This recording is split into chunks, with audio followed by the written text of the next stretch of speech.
한 주 동안 주님이 우리에게 또 역시 잘해 주셨습니다. 감사한 내용을 몇 가지 나누겠습니다. 첫 번째는 명절 기간 동안에 특별한 일이 없음이 감사해요.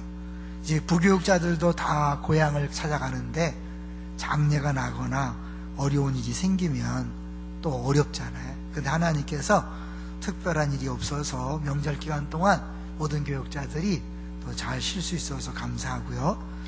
변성원 목사님이 찾아왔어요. 인사차 왔는데 이제 한 3년째 되니까 익산으로 하나님이 자신들을 보내신 이유를 이제 조금 알 것 같다. 사모님이 아주 신나게 사역하신다는 소식을 접하면서 하나님 하시는 일은 참 놀랍다. 그분은 실수하지 않으신다.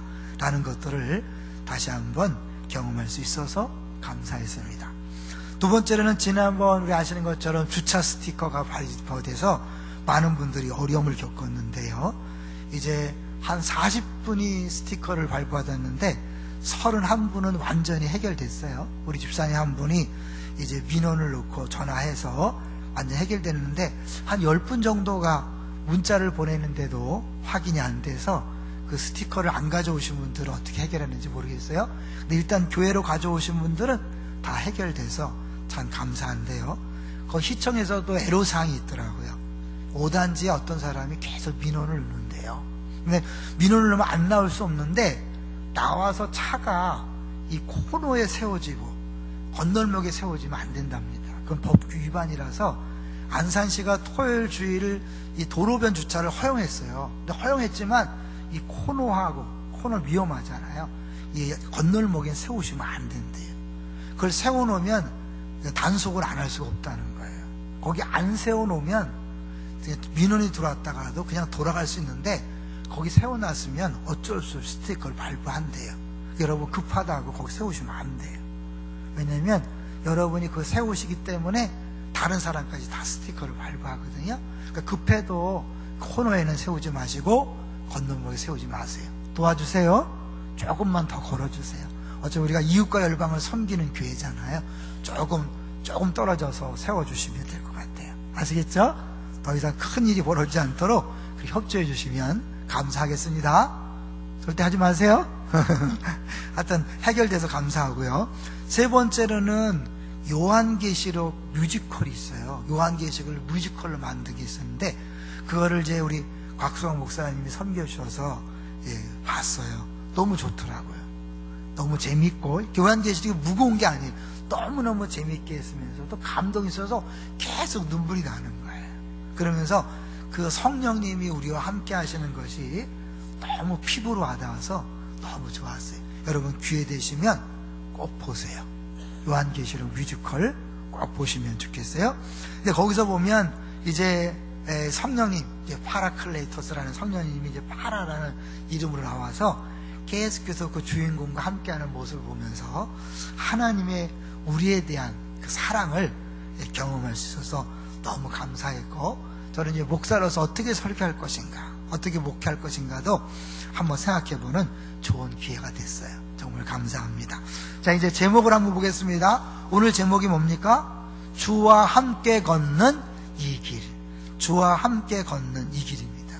사실 한 사람의 역할이 아주 중요한 것 같아요. 좀 전에도 우리 감사 제목에 얘기했지만요, 우리 그 민원을 넣는 사람이 한 사람이래요. 5단지 한 사람이 줄기차게 넣는데 그 사람 때문에 이제 시청에서 어쩔 수 없이 나오는데, 한 명 때문에 수십 명의 스티커를 발부받았고, 또 한 명이 어렵지만 수고하고 섬겨주셔서 다른 사람들이 혜택을 보는 한 명이 근데 마찬가지로 요셉 한 명 때문에요, 사실은 이스라엘 가족 전체가 구원받고, 더 나아가서 이스라엘이 이제 가나안 땅에 들어갈 수 있는 200만 명이 되는 그런 계기가 마련됐고, 더 나아가 애국과 세계가 기근으로부터 구원받는 그런 일이 일어난 거죠. 이 한 사람을 통해서 하나님이 하시는 거예요.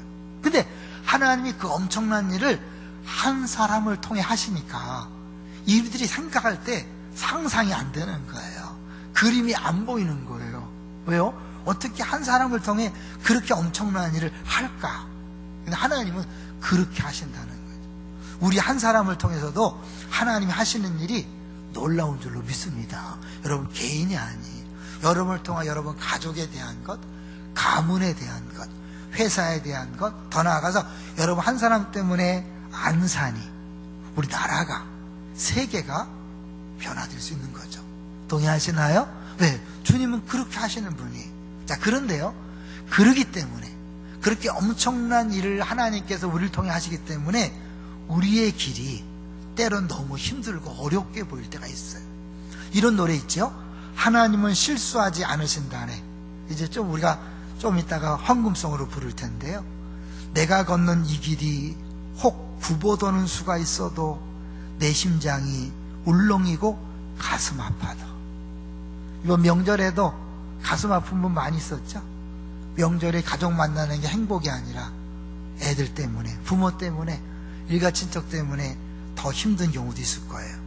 내 마음속으로 여전히 기뻐하는 까닭은 하나님은 실수하지 않으심일세.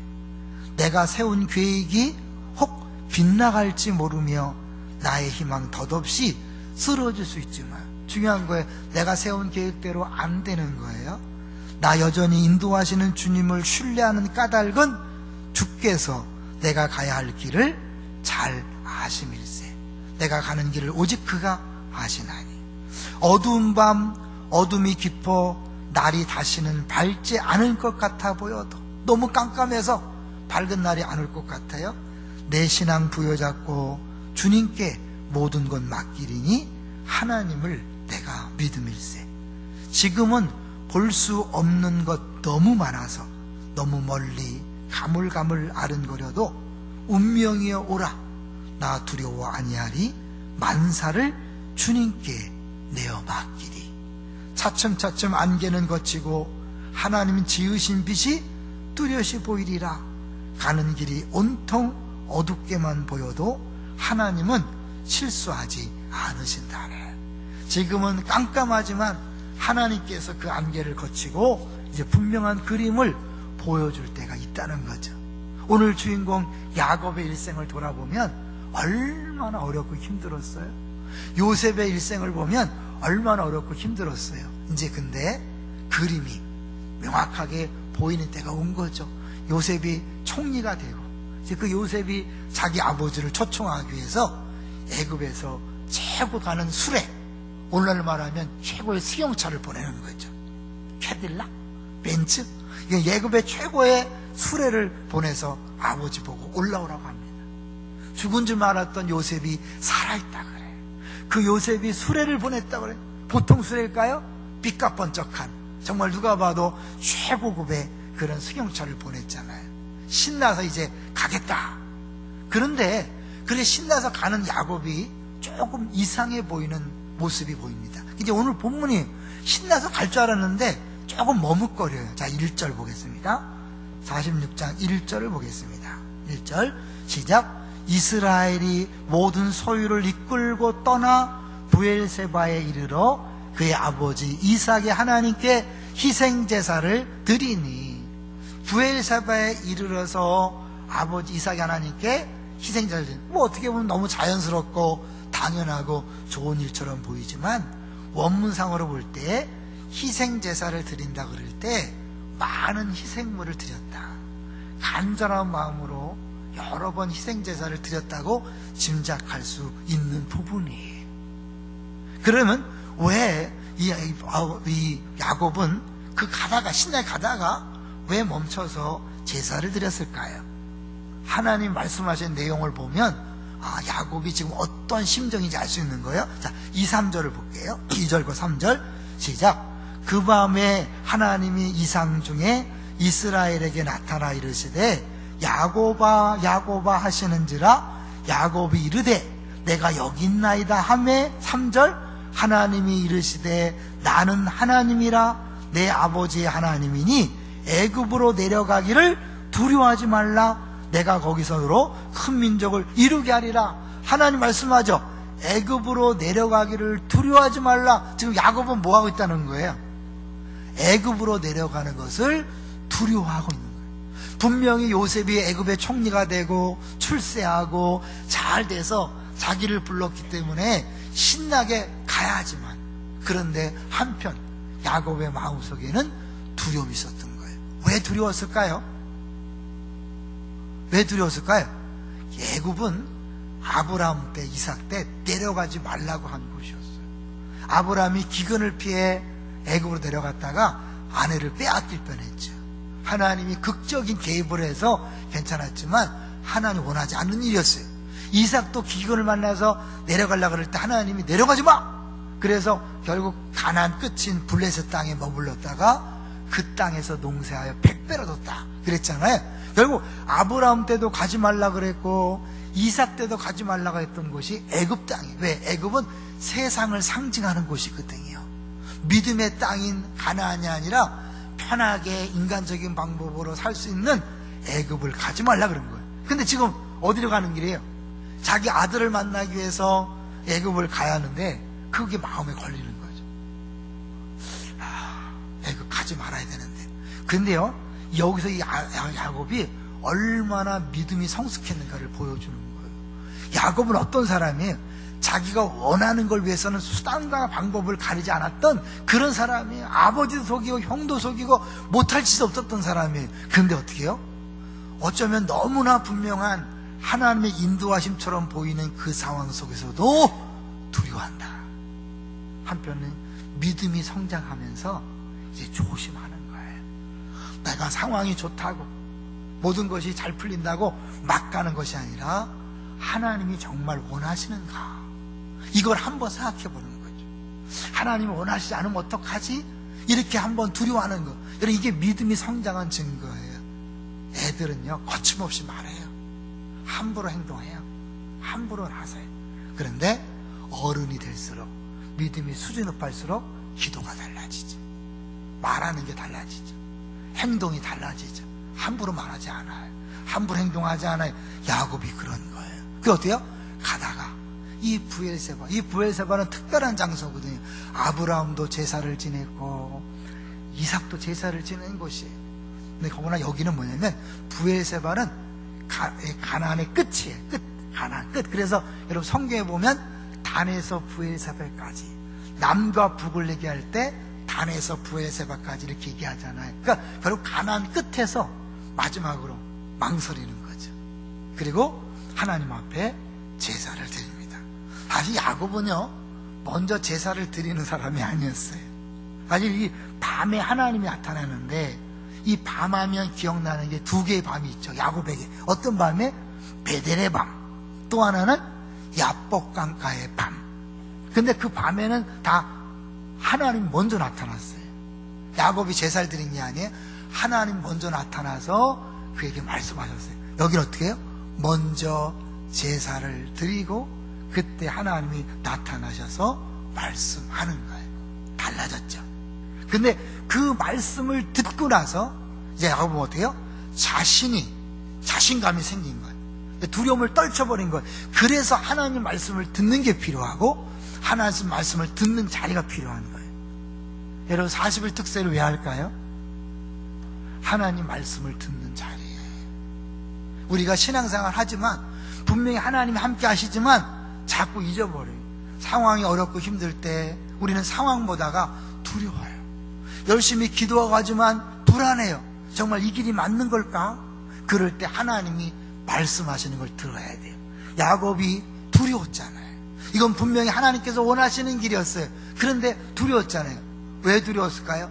하나님의 계획과 뜻을 자기 생각으로 판단해서 아니면 어떡하나. 여러분, 엄밀히 말하면 애굽은 아브라함, 이삭 때 가지 말라 그랬던데 가라 그랬으니까 하나님 변덕쟁이처럼 보이잖아요. 근데요, 하나님의 하시는 일은 내 생각을 벗어나는 거예요. 여러분이 이제 신앙생활 하면서 이건 절대 아니야, 내가 여태까지 수십 년 믿어왔는데 내 경험상 이건 아니야, 하나님 원하지 않아. 아니야, 그걸 원할 때가 있어요. 아브라함 때 금했고 이삭 때 금했던 그 애굽으로 내려가라, 내가 함께 하겠다. 여러분이 신앙생활을 했다고 교만하면 안 돼요. 내 경험과 지식을 가지고 이건 아닙니다 라고 하는 것이 잘못되셨다니까요. 그러니까 어제 똑똑바보들이 많아요. 성경을 많이 안다는 사람들이, 신앙생활을 오래 한다는 사람들이 하나님의 인도하심을 오히려 방해하는 거예요. 기억하세요. 아니에요. 하나님이 아브라함과 이삭에 금했던 애굽으로 내려가. 왜? 거기에는 하나님의 더 큰 계획이 있기 때문입니다. 믿습니까? 그러니까 때로는 여러분이 내가 내 식과 다르다 그래서 안 하면 안 돼. 하나, 이제 제가 조금 걱정돼서 얘기하는데요. 40일 특세를 하는데 또 뭐예요? 나는 새벽에 절대 못 나오는 사람이야. 난 새벽에 나오면 죽어. 그리고 안 나오는 사람이죠. 새벽 기도에 그거 난 스타일이 아니야. 무슨 이벤트를 하고. 아니에요. 하나님께서 내 생각과 다르게 일하시는 거예요. 이 야곱에 대한, 애굽 야곱 자꾸 헷갈리네, 그죠? 애굽에 대한 야곱의 생각으로 끝까지 있었다면 야곱은 아마 평생 두려움 속에 살았을 거예요. 왜? 일생 동안 너무나 많은 일을 당했기 때문에 애굽에 살면서도 혹시 내가 잘못 온 건 아닐까?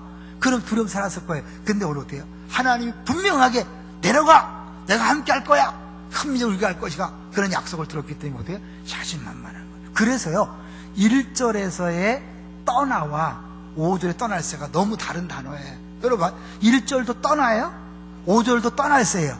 똑같이 한국말은 떠나지만 히브리어로 다른 걸 썼어요.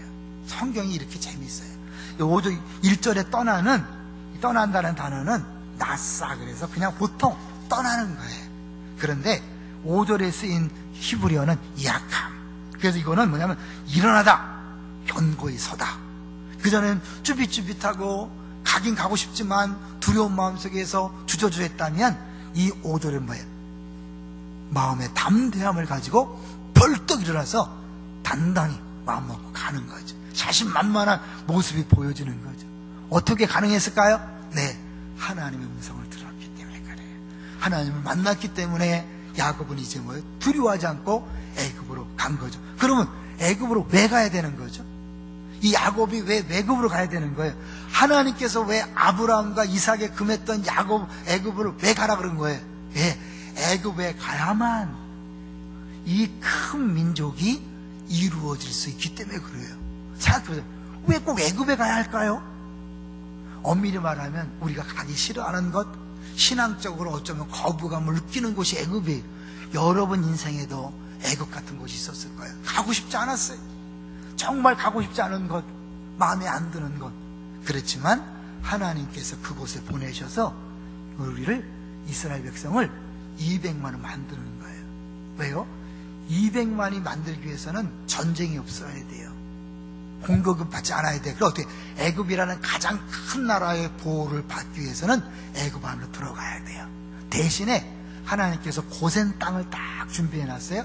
이 고센 땅은 애굽의 변방이에요. 애굽의 거의 끝이에요. 가나안과 제일 가까운 곳이에요. 거기를 사실은 하나님께 예배했기 때문에 요셉이 미리 작전을 짜죠. 만약에 바로가 묻거든 고센 땅을 달라고 해라. 왜냐하면 우리들은 목축업을 하는 사람이기 때문에 이 초지가 필요하다. 애굽 사람들은 목축업하는 사람들을 싫어했어요. 아니, 부정하다고 여겼어요. 직접 가축을 키우지 않았어요. 그래서 이 요셉의 가족들에게 애굽 왕궁의 이 가축들을 키우는 역할을 해서 왕궁 관리가 돼요. 그건 뭐 나라에서 책임지고 보호하는 거죠. 그러니까 어떻게? 피는 안 섞이면서 큰 애굽의 보호를 받으면서 계속해서 불어나는 일만 전심전력할 수 있었던 거예요. 늘 얘기하죠. 엄마도 애 낳고 딸도 낳고 할머니도 낳고 계속 낳고 해서 200만을 만드는 하나님의 비전이 이루어지는 거죠. 그것을 사실 우리는 전체 그림을 못 보기 때문에 두려운 거예요. 염려가 되는 거예요. 사실 이 비전은 언제부터 시작된 거죠? 아브라함 때부터. 하늘의 별을 봐라. 하늘의 별처럼 많은 자손을 주겠다. 근데 아브라함은 뭐예요? 딸라? 애 하나 낳았어요. 여러분, 하늘의 별과 애 하나가 어떻게 해요? 상상이 안 되죠. 이삭도요, 야곱과 에서 둘 낳았지만 에서는 아니고 야곱 하나만 제 자손이라고 그랬어요. 그리고 야곱 때 12아들을 낳았지만 그 12아들을 낳는 과정이 쉽지가 않았어요. 너무너무 힘들고 어려웠어요. 그리고 요셉이 애굽으로 팔려가서 총리 되기까지 너무너무 어려웠어요. 하나님이 우리를 향한 비전을 이뤄갈 때 어디에 있는지 몰라요. 여러분, 아브라함의 위치에 있어요. 여러분이 안 보여. 아무것도 안 보여. 여러분 이삭의 자리에 있을 수 있겠죠, 그죠? 어떤 사람은 야곱의 자리에 있을 수 있어요. 어떤 사람은 요셉의 자리에 있을 수 있어요. 더 나아가서 이제 한창 고센 땅에서 애 낳고 또 낳고 막 하는 그런 자리에 있을 수 있어요. 그리고 나중에 어떻게 해요? 이제 출애굽기에 보면 너무 많아져서 이 애굽이 걱정을 하는 거예요. 한번 보세요. 출애굽 1장을 가보세요.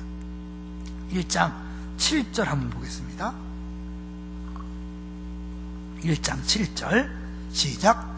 이스라엘 자손은 생육하고 불어나 번성하고 매우 강하여 온 땅에 가득하게 되었더라. 이게 쉽지 않거든요. 계속 전쟁과 질병과 이런 걸 만나서 이렇게 물어나기 쉽지 않아요. 그런데 하나님 막 극적인 이 애굽의 보호를 통하여 하나님 함께 하심을 통하여 막 불어난 거예요. 근데 이제 8절을 보세요. 8절 시작. 요셉을 알지 못하는 새 왕이 일어나 애굽을 다스리더니. 요셉을 알지 못하는 새로운 왕조가 들어서는 거예요. 성맥을 배우다 보면 그 성경에 맥을 잡아라 책에 나오는데요, 이 요셉이 총리가 될 때는 다른 왕조가 애굽을 차지하고 있었어요. 그때가 어떻게 왕조가 바뀌는 거예요. 그래서 이제 요셉을 인정하지 않는, 알지 못하는 새로운 왕조가 들어서서 이스라엘 백성들을 핍박하기 시작하는 거예요. 전 세계적인 기근을 일으켜서 애굽의 총리로 요셉이 필요했고, 요셉이 전 세계 기근을 해결하기 때문에 가나안 땅에서 기근을 만난 이스라엘 족속들이 애굽을 가게 된 거예요. 그 전 세계 기근도 누가 하신 거예요?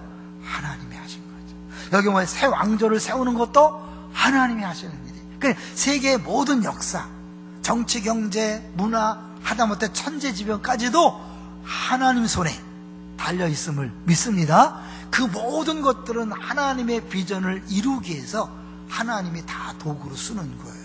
그러니까 결국 이 엄청난 기근이 필요했고, 그래서 이스라엘이 어쩔 수 없이 이스라엘 민족이 애굽으로 가야 했고, 어쩔 수 없이 간 것처럼 보였는데 이미 요셉을 보내놔서 고센 땅이 확보되고, 거기서 가나안 땅을 차지할 만한 큰 민족이 이루어지는 역사가 나타난 것을 보여주고 있는 거예요.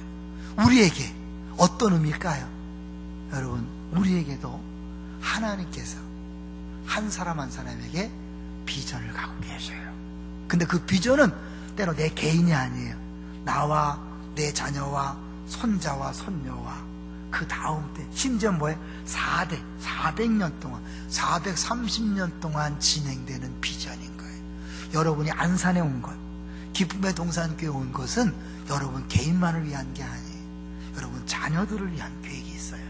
그리고 손자, 손녀를 위한 계획이 있고, 여러분 만나는 패밀리 식구들과 또 기관 공동체 식구들, 이 모든 것들이 다 포함된 어마어마한 그림이 지금 진행되고 있는 줄로 믿습니다. 우리 잘 모르는 게 당연해. 그래서 때로는 요셉처럼 감옥에 갇히고 노예로 팔리고 막 지지고 볶고 그런 경험을 할 수 있어요. 이번 명절에도 여러분 솔직히 행복했어요? 가족끼리 모였을 때 애새끼들은 지 마음대로 가출하고 아직도 안 들어가고, 네? 애들 시집 장가 못 갔다고 그래서 인사도 못 가고, 가난해서 결국 명절에 인사도 제대로 못 하면서, 야, 이게 뭔가, 예수 믿는데 이게 뭔가, 손가락질 당하고 우습게 여김을 당하고. 근데 그것도 다 뭐예요? 하나님께서 함께 하시고 있는 과정입니다. 믿습니까? 우리 올 때 이게 무슨 하나님 함께 하시는 거예요? 우리 지난주 봤잖아요. 요셉이 노예로 팔려가는 게 무슨 하나님 함께 하시는 거예요? 근데 그게 하나님 함께 하시는 과정 중에 있는 거예요. 감옥에 팔리는 것이 왜 하나님 함께 하시는 거예요? 감옥에 들어가야 총리 수업을 받는 것이고, 그래 애굽의 총리가 될 수 있었던 거잖아요. 지금 지지고 볶고 어렵고 하는 그 모든 상황들이 다 뭐예요? 하나님이 큰 비전을 이루어가는 하나의 과정인 거예요. 그것만 보면 안 보여요. 그래서 장경동 목사님이 재미난 말을 했어요. 인생을 끊어서 보지 말고 통으로 보자. 너무 멋진 말 같아요. 끊어서 보면 이게 뭐냐, 그렇지만 결국 이것을 전체 그림을 봤을 때 이것이 필요한 거예요. 사망의 음침한 골짜기를 다니는 것이 필요해요. 물 가운데 지날 때 함께 할 것이요, 불 가운데 지날 때 함께 한다고 말씀했어요. 그럼 어떻게, 왜 물 가운데 왜 지나가게, 불 가운데 왜 지나가게 함께 하시는데, 그렇게 하면서 하나님 어때요? 내가 함께함을 보여주므로 어떤 일을 만나도 흔들리지 말라는 거예요. 이번에 명절에 큰형 집에 갔을 때 큰형과 형수가 차가 없어졌어요. 알고 봤더니 차를 새롭게 뽑은 지 얼마 안 돼서 23톤 트럭이 뒤에서 받았어. 서 있는 걸. 그 앞차랑 뒤에 앞뒤 해갖고 완전히 폐차가 됐어요. 그래갖고 우리 조카들이 놀라서 병원에 갔는데 병실에 없는 거예요. 의사가 찍어보더니 아무 이상이 없다고 입원을 안 시키더래. 그래갖고 입원실에도 못 들어가고. 그러니까 말짱한 거예요. 형하고 형수가. 다만 뒤에 탔던 그 교인이 이렇게 안전벨트 안 했기 때문에 갈비뼈가 5개가 금이 가는 그런 일을 벌였다는 거예요. 한쪽에서는 그걸 보고 참 재수대가리 되게 없다, 그죠? 차를 산 지 얼마 안 됐는데 해필이 23톤이 들이받쳐갖고 재수가 없는가, 그렇게 볼 수 있지만 우리 믿음의 눈으로 볼 때는 어떻게 해요? 불 가운데 지나고 불 가운데 지날 때도 함께 하심을 보여준 거죠. 그러니까 이제 뭐해? 그러니 두려워하지 마라. 여기 성경에서 가장 핵심이 뭐라고 했어요? 내가 너와 함께 하겠다. 애굽으로 내려가는 걸 두려워하지 마라. 내가 너와 함께 하겠다. 그 함께 하겠다는 약속은 하나님께서 우리에게 창세기부터 줄기차게 요한계시록까지 주시는 말씀인 거 아시잖아요? 그래 결국은 그 약속을 지키시기 위해서 예수님이 하늘 보좌를 버리시고 사람 몸을 입고 이 땅에 온 거예요. 그리고 임마누엘, 하나님이 우리 함께. 여러분, 그 임마누엘이 되기 위해서 예수님이 육신을 입고 온 거예요. 십자가를 지기 위해서 사람 몸을 입고 온 거예요. 하나님은 그럴 필요가 없잖아요. 영이신데 그렇게 하신 거예요. 실제로 죽으시고 부활하셨어요. 그리고 어떻게 해요? 부활하신 다음에 성령을 보내주셔서 영원토록 함께 있겠다고 말씀했어요. 요한계시록 21장 3절에 보면 이제 마지막 요한계시록에도 하나님이 우리와 함께 하신다는 것을 말씀하고 있어요. 하나님은 과거나 현재나 미래나 우리와 늘 함께 하십니다. 믿습니까? 문제는 그 함께 하심이 자꾸 잊어버린다는 거예요. 왜? 이 눈에 보이는 감옥, 눈에 보이는 노예, 눈에 보이는 환난, 고통 때문에 자꾸 잊어버려요. 그래서 어떻게 해요? 말씀이 필요한 거예요. 이 부엘세바에서 만났던 하나님의 음성이 필요한 거예요. 여러분, 주일날마다 왜 설교를 듣습니까? 다 아는 얘기를 왜 들어요? 다시 한번 하나님 말씀을 듣고, 그래, 하나님 나의 하나님이지, 임마누엘. 그 용기를 얻고, 그래, 지금 가정은 어렵고 힘들고 어렵다 해도 하나님은 함께 하셔. 지금도 그 아브라함이 주신 비전을 이루고 계시는 거야. 할렐루야. 그 믿음으로 다시 나가는 거예요. 용기 베풀어서 나가는 거예요. 특별히 2년에 한 번 특세를 합니다. 40일. 저도 힘들어요, 사실은. 근데요, 이 40일 동안 살려낼 사람이 있기 때문에 하는 거예요. 수많은 사람이 40일 특세 때문에 살아났어요. 제일 힘든 게 저예요. 안 하고 싶어요. 나에겐 40일 특세 필요 없어요, 솔직한 얘기. 그렇죠? 매일 새벽기도 인도하는데 뭘 특세가 필요하겠어요? 그러나 한 번도 새벽을 깨우지 못하는 분들이 있어요. 그런 분들에게 기회를 주는 거예요. 더구나 이번에 오병이어로 정말 무명의 목사님들이 옵니다. 하나님이 하실 일이 너무너무 기대가 돼. 그 중에 여러분이 40일 중에 하루만이라도 주의 음성을 들으면 용기 백배하는 겁니다.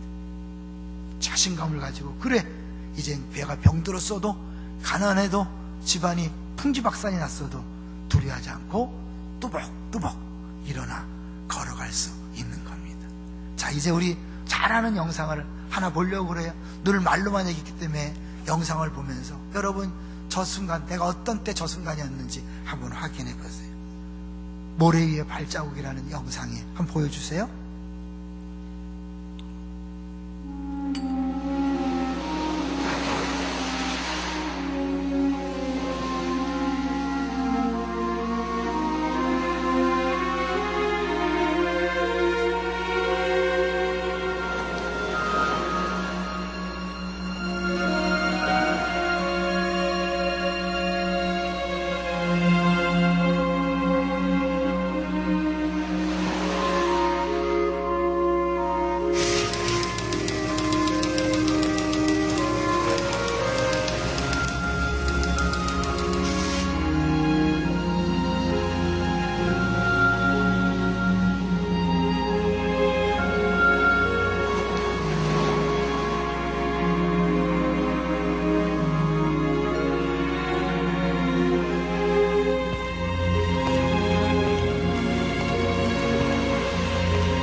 여러분이 느꼈던 혼자 걸었던 것 같은 그 깜깜한 때는 언제였습니까? 어쩌면 지금이 그때이신 분들이 있을 거예요. 돌이켜보면 1년 전, 2년 전, 몇 년 전이 그랬고 조금 나아졌지만 여전히 아직도 어려운 분들이 있을 거예요. 이제 어떤 분들은 이제 좀 빛이 보인다 느낄 분도 있을 거예요. 과거나 현재나 미래나 하나님 언제나 함께 하셨습니다. 믿습니까? 내가 열심히 신앙생활에 함께 하는 게 아니에요. 주님은 예수님 때문에 우리와 늘 함께 하십니다. 당신에 대한 사랑은 언제나 100%입니다. 할렐루야. 늘 사랑하세요. 다만 내가 그것을 느끼고 믿고 확신하느냐 아니면 못 느끼고 상황만 보느냐 이 차이인 거예요. 그래서 우리가 은혜의 장소가 필요하고 말씀을 듣는 게 필요해요. 말씀을 들으면 야곱처럼 우리는 벌떡 일어나서 담대히, 그는 이제 애굽에 가서 죽을 때까지 가나안에 못 올라왔습니다. 그러나 그는 죽을 때까지 조금 더 한 번도 의심하지 않고 두려워하지 아니하면서 주어진 삶을 누리며 살았을 것입니다. 여러분도 이제 지금 상황과 조건이 아무리 힘들고 어려워도 두려워하지 마십시오. 오히려 하나님께서 함께 하신다는 사실을 믿으시되 이제 그 음성을 듣는 자리를 늘 사모하셔서 주일 빼먹지 마세요. 또 이번에 특별히 주어진 특별한 기회를 놓치지 마세요. 그래서 하나님이 내가 너와 함께한다, 두려워하지 말라, 과거에도 함께했고 지금도 함께하고 미래도 함께할 것이다, 이 음성을 꼭 듣고 힘을 내시기를 주의 이름으로 축원합니다.